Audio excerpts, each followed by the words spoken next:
हाँ जी, यहाँ से आ जाइए, आ जाएंगे। आ जाइए यहाँ।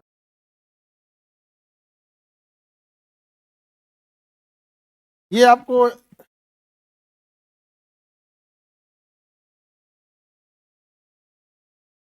अच्छा ये तो भारत सरकार से हमको मिला होगा यहाँ पे, कि इनको अवार्ड, चलिए आपका अवार्ड हम अभी रखे हुए हैं, हम इसके हकदार नहीं है, बस हम इसको रखे हुए अधिकार। काफी भारी रहता है, राष्ट्रीय अवार्ड है। अभी इनके बारे में हम आपको बताते हैं। बहुत सारे लोगों का अलग अलग स्ट्रगल होगा, आपको कठिनाइयां आती होंगी। इनके पास आप देखिए पैर ही नहीं है, एक पैर नहीं है। और आप जरा सोच के देखिए, इन्हें नेशनल अवार्ड मिला इस बात को लेके। कितने किलोमीटर की रेस थी आपकी? हाँ, और बता। और मैराथन कितने किलोमीटर का है? Half marathon 21 kilometre. 21 किलोमीटर का ये हाफ मैराथन दौड़ देते, 21 किलोमीटर का, और उसी आधे पैर पे। और कंचनजंगा पर्वत चढ़ने के बाद, और किलिमंजारो आप गए थे ना, वहां पे आपको ऑक्सीजन का दिक्कत हो गया था किलिमंजारो, अभी जो कंचनजंगा पे गए थे। हाँ,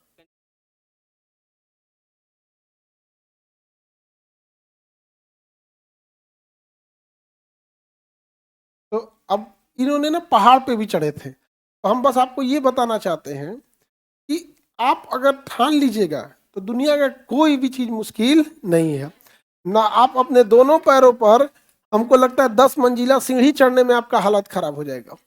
वहां पे पूरा नेशनल फ्लैग लेकर उतनी ऊंचाई पे जाना, ऑक्सीजन कम के साथ जाना, और बिना पैरों के यहाँ। बेहतर होगा आप इन्हीं की जुबानी सुनिए कि कैसे इनका पैर कट गया, ट्रेन एक्सीडेंट में पैर कट गया था आपका। और एक गलती और कहाँ से कहाँ, मतलब हमको लगता है आपका उस समय एक गलती अगर सुधार नहीं हुआ रहता तो आज शायद ये हम लोग के बीच नहीं रहते। एक सुसाइड अटेम्प्ट करने के बाद, मतलब एक सुसाइड अटेम्प्ट कर रहे थे, और वहां से ये अपने आप को वहां से लेके आए। इनके जो लड़के हैं छोटे, अभी जो स्टेज पे थे, वही बोल दिए कि पिताजी झूला क्यों लगा रहे हैं, तो ये फांसी लगा रहे थे। और वहां के बाद इतना दिक्कत आया, बड़ा स्ट्रगल की इनकी लाइफ थी। यहाँ पे एक बार ये बेड से गिर गए थे तो चोट लग गया था। और किनका हाथ टूटा था? उनका, इनके बेटे का, छोटा बेटा कितने साल के थे उस टाइम? 3 साल के थे। यहाँ पे तो पैर नहीं था तो डिसबैलेंस हुआ, तो 3 साल के बेटा था उनके ऊपर यही गिर गए तो हाथ टूट गया। और इनके पिताजी आपके कब, पिताजी कब थे? पिताजी इनके नहीं है, 2013 में गुजर गए थे। और इनका ट्रेन एक्सीडेंट में पैर कट गया 2015 में। उसके बाद इनके ना, इन्हीं के बेटे के ऊपर इनका अपना एक पैर से नहीं संभाल पाया। 3 साल के लड़के के ऊपर कोई गिर जाएगा तो उसको चोट लगेगा, उसका हाथ टूट गया। जब हाथ टूट गया तो कंफ्यूज हो गए लोग।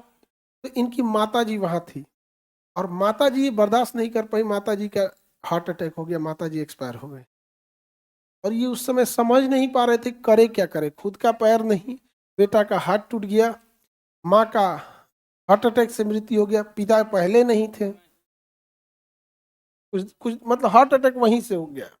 तो इतना समस्याओं के साथ, अगर आप सोच लीजिएगा कि अगर, तो सुसाइड अटेम्प्ट करने के लिए भी सोचे थे एक बार, लेकिन जब ये सोच लिए कि नहीं हमको अब कुछ करके दिखाना है, तो आज देखिए पर्वत भी चढ़ लिए, आप मैराथन भी चल दौड़ लेते हैं। तो कितना टफ होता होगा सोचिए, एक एक पैर न होने के बाद। और ये अपने छपरा जिला के रहने वाले हैं। अब आप इन्हीं से सुनिए कि कैसे कैसे इतना संघर्ष होता है।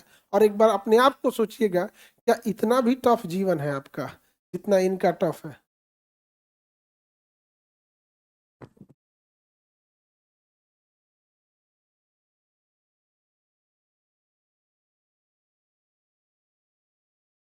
Thank you so much sir.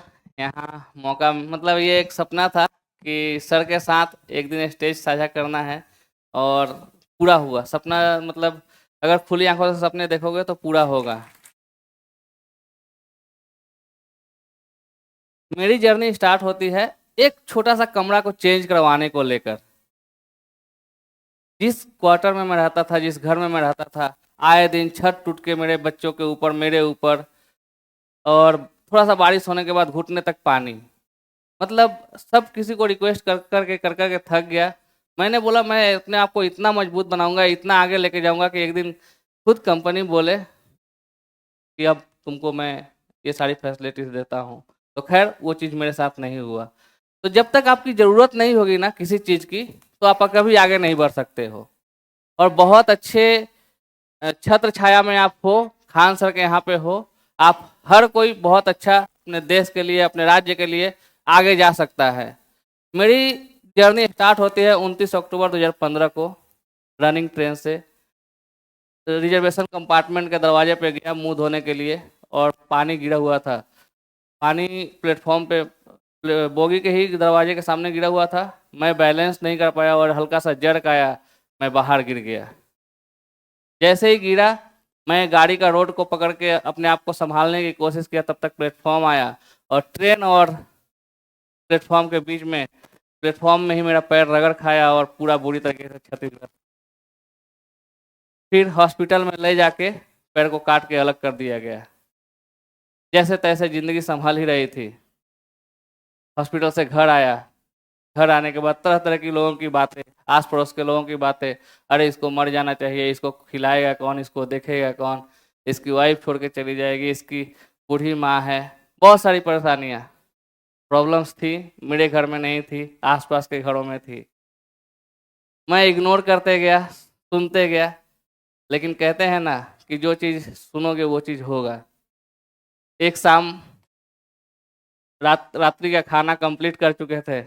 मेरी वाइफ बोली कि थोड़ा सा बिस्तर से उठ जाइए, मैं बिस्तर को ठीक कर दूं। मेरे बच्चे नीचे खेल रहे थे और मेरे शरीर में उतनी ताकत थी नहीं, क्योंकि सारा ब्लड निकल चुका था। मैं जैसे तैसे, इस पैर में सिर्फ 4 उंगलियां हैं, अंगूठा नहीं है, और 4 में सिर्फ 3 ही काम करती है और एक ऐसे स्टेट है, उसका कुछ मूवमेंट नहीं है।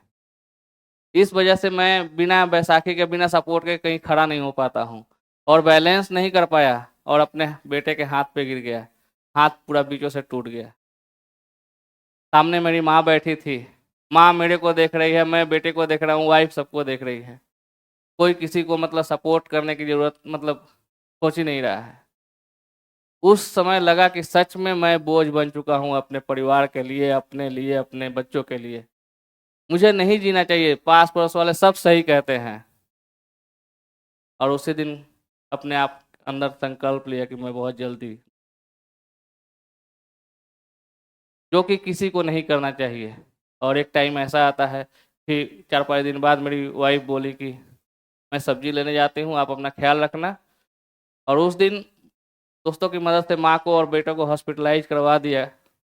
सब लोग ठीक होके आ गए। वाइफ बोली कि सब्जी लेने जाती हूँ और माँ बच्चों को लेके ग्राउंड में गई है, आप अपना ध्यान रखें। मुझे लगा कि यही एक टाइम है, घर खाली है, मैं अपने आप को मुक्ति दे देता हूँ। और घर में पड़ी एक लाइलॉन की रस्सी जुगाड़ की और हैंगिंग किया।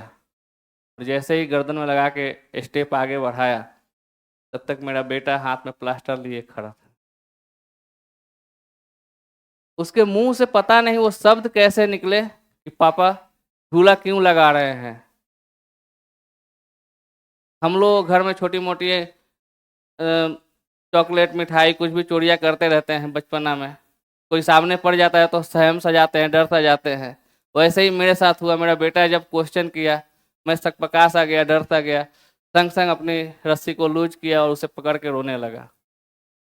क्योंकि एक पिता का ना होना मैं अच्छी तरीके से जानता था। 2013 में मेरे पिता को कैंसर से डेथ हो गया था।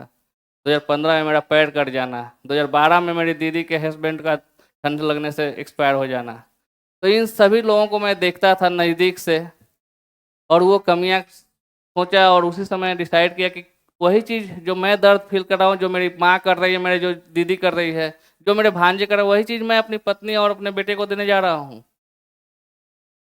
और उसी दिन अपने अंदर एक कसम खाई कि मैं कुछ ऐसा करूँगा कि लोग मेरी कहानियाँ पढ़ेंगे, मेरे जैसे बनने की कोशिश करेंगे, चाहे वो किसी भी उम्र के हों, चाहे किसी भी कस्बे से आते हों, चाहे किसी भी स्ट्रगल से जूझ रहे हैं।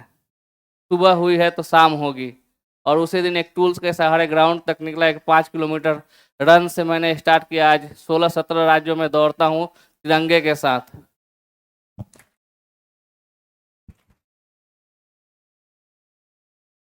और एक कोविड में हमारे आदरणीय प्रधानमंत्री जी का स्पीच था कि आपदा में अवसर का विस्तार करो। तो ये लाइन मुझे इतना मोटिवेट किया कि मुझे सोचने पे इतना मजबूर किया कि मैं क्या कर सकता हूँ, अपनी आपदा को कैसे अवसर में विस्तार कर सकता हूँ, और अपनी कमजोरी को ही ताकत बनाया। और हिमालय माउंटेनिंग इंस्टीट्यूट के फॉर्मर प्रिंसिपल ग्रुप कैप्टन जय किशन सर का एक पोस्ट देखा इंस्टाग्राम पे और उनसे कांटेक्ट किया और बताया कि सर मैं भी पर्वत चढ़ना चाहता हूँ।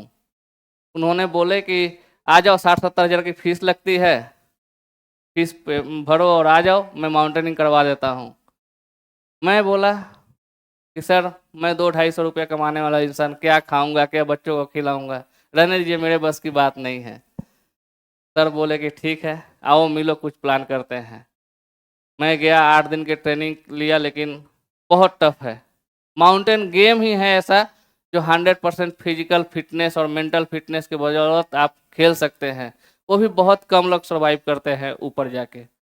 वहाँ तो मैं 91% डिसेबल्ड था, लेकिन 8 दिन के ट्रेनिंग में लग चुका था कि मुझे और मेहनत करनी होगी, मेरा वजन घटाना होगा। और फिर से मैंने सर से रिक्वेस्ट किया, सर ने भरपूर सपोर्ट किए और एडवेंचर स्पोर्ट्स में मुझे एक बार और फिर से चांस दिए। और मैं दार्जिलिंग से संदकपुर की ट्रेक जो नेपाल होते हुए जाती है, और 100 किलोमीटर का ट्रेक, 110 किलोमीटर का ट्रेक 10 किलो वजन के साथ मैं अच्छे से कंप्लीट किया। और फिर कंचनजंगा की चढ़ाई 16,500 फीट, 780 स्क्वायर नेशनल फ्लैग, और वहाँ से साउथ अफ्रीका किलिमंजारो 19,341 फीट, और जल थल वायु स्काई डाइविंग करना, स्कूबा डाइविंग करना, तीनों जगह भारतीय सेना और भारतीय तिरंगा लहराने वाला पहला दिव्यांग व्यक्ति बना। और इसी वर्ष जो खेल पुरस्कार हुआ जिसमें मनु भाकर, बड़े बड़े स्पोर्ट्स, नवदीप सिंह, सब कोई था, उसमें मैं भी एक था। लेकिन मैं एडवेंचर स्पोर्ट्स को उतना हर कोई नहीं जानता है, इसलिए आज हर किसी के, हर मंत्री के पास जा जा के बताना पड़ता है कि मैं एडवेंचर अवॉर्डी हूँ, मैं प्रेसिडेंट अवॉर्डी हूँ, मैं भारत का, बिहार का राज्य के रहने वाला हूँ। आज लगभग 1 सालों से घूम घूम के प्रचार कर रहा हूँ कि मैंने ये अचीवमेंट किए हैं। बस आज भी मैं एक जेके फोटोमैक्स कंपनी में सेल्समैन का काम करता हूँ, दुकान दुकान जाके रंग बिक्री करता हूँ, 5 एवरीडे काउंटर पे जाना, ट्रेन में बस में चढ़ना, हर दिन धक्के खाना। लेकिन अब मज़ा आ रहा है कि मैं अपने आप से प्रॉमिस किया हूँ कि मैं अपने अंतिम दिन तक प्रयास करूँगा, चाहे कोई समझे या ना समझे। और आप लोगों तक आने का एक ही मकसद था कि आप लोग आगे आइए, अच्छे नेतृत्व में हैं आप लोग, देश का नाम रोशन करिए, अपने नाम, अपने राज्य का नाम रोशन करिए, अपने माता पिता का नाम रोशन करिए। और कठिनाई आई तो सर से बात करिए, अपने अभिभावकों से बात कीजिए, कभी भी गलत कदम कुछ न उठाएं। मुश्किलें आई है तो आपको निखारने के लिए, बिखरने के लिए नहीं। आपके इस हौसले को देखकर दिल से सैल्यूट करते हैं हम आपको, दिल से एकदम। यहाँ पर मतलब बड़ा, मतलब कहते हैं ना कि जीवन में कभी आपको जब कठिनाइयां आने लगे, अब कई बार हम आपको, बच्चों को भी हम देखते हैं, हम आपको समझाते हैं कि आपके सामने जो चैलेंज है, तो आप किसी और को देखेंगे तो आपको अपना मुसीबत छोटा लगने लगेगा। कितना कठिन दौर रहा होगा सोचिए। और एक बार आपके साथ निभाने वाली उन धर्म पत्नी का भी बहुत दिल से धन्यवाद, जो इस कठिन परिस्थिति में भी साथ नहीं छोड़ी। कई बार क्या होता है कि हम किसी के गलत चीजों को तो दिखा देते हैं, लेकिन किसी के त्याग को नहीं देख पाते हैं। सबको राम जी का वनवास दिखता है, लेकिन उर्मिला माता का नहीं दिखता है। वो भी लक्ष्मण जी जब गए थे तो घर पे एक वनवास ही काट रही थी। तो ये दुनिया का कभी उसूल है कि कभी कई बार नहीं दिखता है। और आप जो झंडा लेके चले थे वो कितने केजी का था? 80 केजी का था। हाँ हाँ, तो पूरा किलिमंजारो ढक गया होगा पूरा का पूरा। एक और माइक है कि जी, ये वाला, क्योंकि ये जेब में डाल दीजिए, आप भी टीचर। समाज देखिए, जीवन जितना आपको सिखाएगा बड़ा मुश्किल से होता है। कभी कभी मुसीबत आती है ना, जैसे ये बताए ना, पिताजी का डेथ हो गया, इनका पैर का एक्सीडेंट हो गया, ये 3 साल के अपने बच्चे के ऊपर गिर गए, उसका हाथ टूट गया। इनकी माता जी का कुछ दिन बाद उसी सदमे से हार्ट अटैक हो गया। बहन के जो हस्बैंड थे उनको ठंड लगने से डेथ हो गई। तो एक साथ जब मुसीबत आता है ना तो ऐसा लगता है कि ऊपर वाला कोई दुश्मनी निकाल रहा है, अजीब सा लगेगा आपको। याद रखिएगा कि जब पतझड़ आता है ना पूरा जंगल वीरान हो जाता है, ऐसा लगता है यहाँ कुछ था ही नहीं।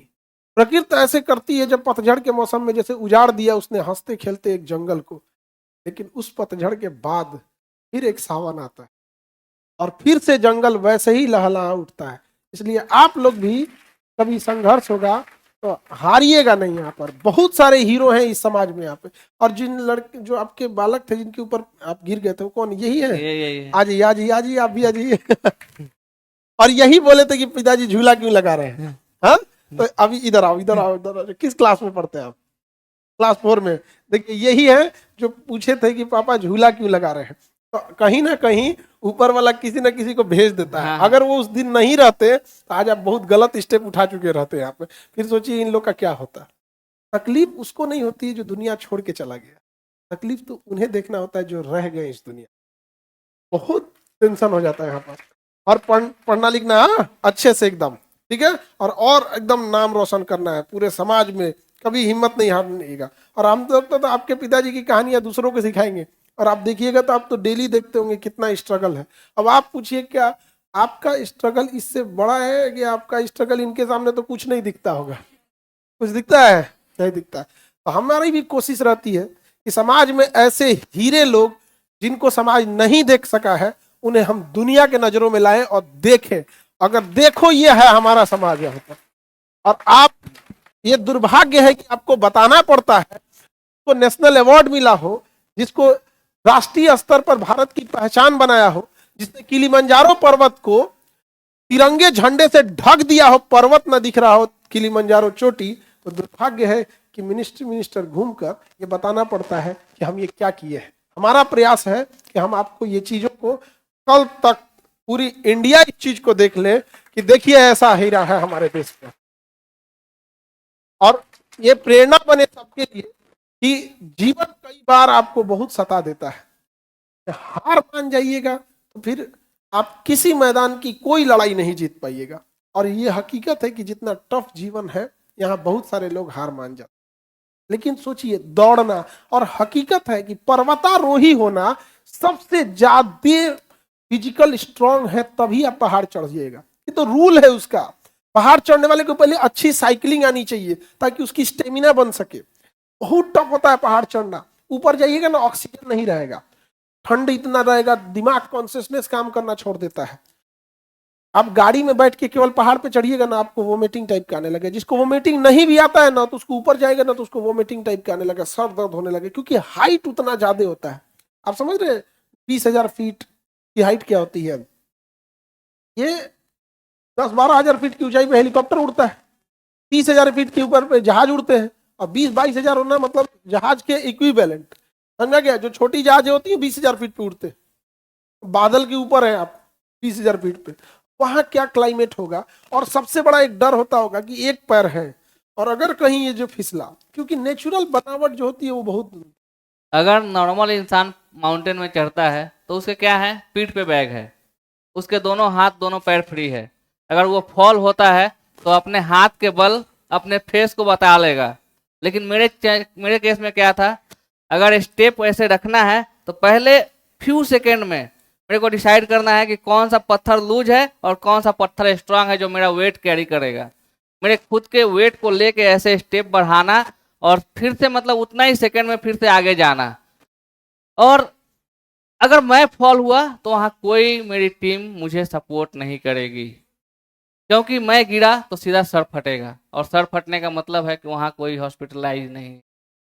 वहाँ से आपको रेस्क्यू करके हॉस्पिटल में हेलीकॉप्टर से उठा के लाया जाएगा या फिर कंधे पे उठा के लाया जाएगा।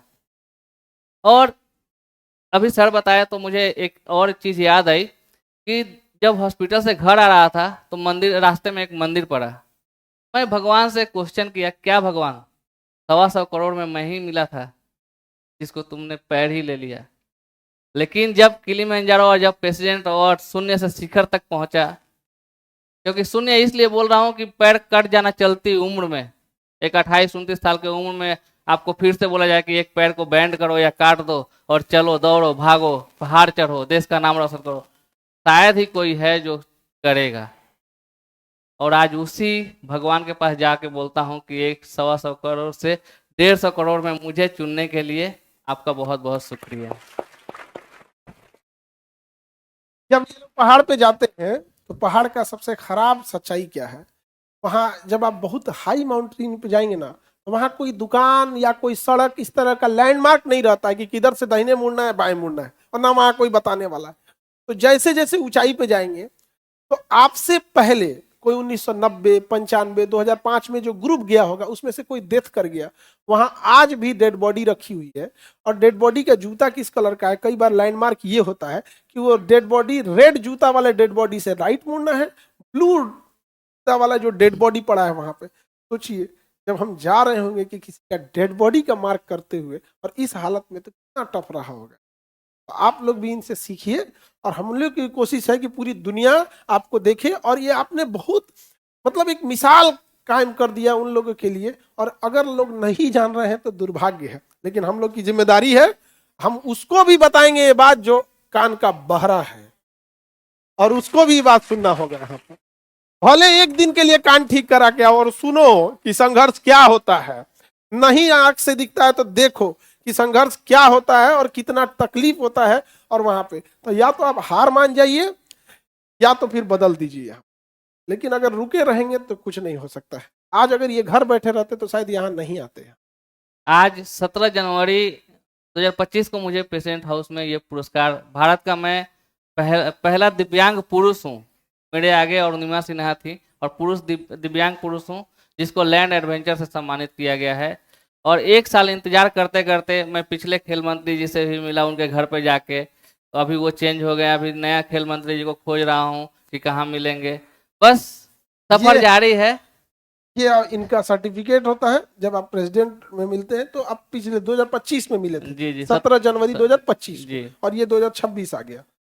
एक खेल मंत्री जी आपको भी मिल लेना चाहिए, मिल लीजिए, ज्यादा अच्छा रहे। ये देश के हीरा है, सर्टिफिकेट और ये अवार्ड मिलता है। ये अवार्ड इतना भारी था, जब प्रेसिडेंट महोदय मेरे हाथ में ऐसे लाके दी बहुत तो भारी। मेरा हाथ ऐसा नीचे गया। फिर उनके जो पीएस होते हैं उनको बोली पकड़ो भाई थोड़ा। तो ये इनका अवार्ड मिला गया है 2025 में, श्री उदय कुमार जी। तो ये एक चीज है, नाम का असर भी है, नाम का असर है। उदय कुमार एक जब जीवन ने सब कुछ छीन लिया था तो एक नया उदय होकर निकले, और न जाने आपका ये हिम्मत, ये साहस न जाने कितनों को एक नई प्रेरणा देगा। राष्ट्रपति अवार्ड में बहुत लोगों को हर साल अवार्ड मिलता है, कुछ जी। अवार्ड मिसाल बन जाता है, उसमें से एक आप है। मैं आप सभी और से एक ही गुजारिश करूंगा कि कभी भी कठिनाई से हारे नहीं। मैं अपने जैसे लोगों के लिए एक नई प्रेरणा, नया रास्ता बना के रखा हूँ। वहां पे आप हर जो करना है दिल खोल के करें। मैं जब दौड़ा तो दौड़ा, जब पहाड़ चढ़ा तो पहाड़ चढ़ा, अब जब भाग रहा हूँ सबके पीछे तो अब भागूंगा।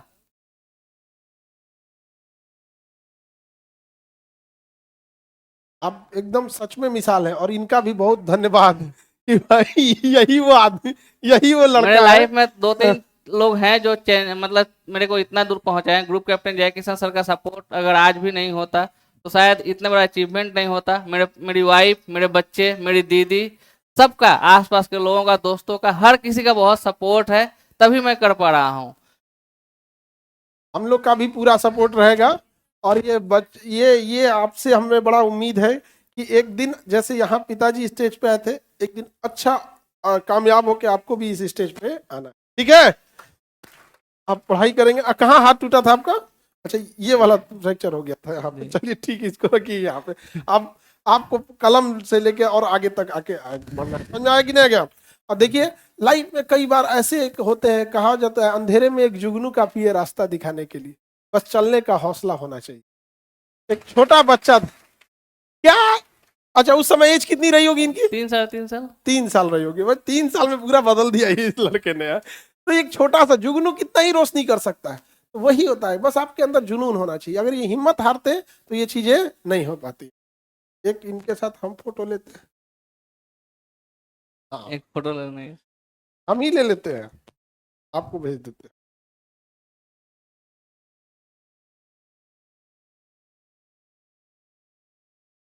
आ जाइए, आप भी आ जाइए। आ जाओ। हाँ।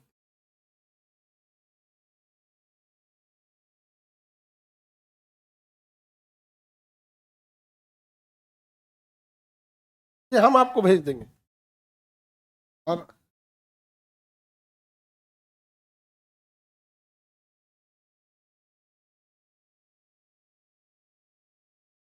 केजीएस परिवार से आपको, और ऐसे ही आप प्रेरणा बने रहें, और समाज में जहां भी हो, जब कोई हिम्मत हारे तो हमें लगता है एक बार वो देखे कि जैसे उदय कुमार जी ने अपना एक नया उदय किया था, वैसे हर अंधेरे के बाद एक नया उदय होता है, तो पूरी दुनिया देखती है। Thank you so much. बहुत बहुत आपका आभार, और हमेशा आपके इस हम हिम्मत को हम सैल्यूट करते हैं। बहुत खुशी हुआ, और आपको देख के हम लोग मोटिवेट होते हैं। Thank you.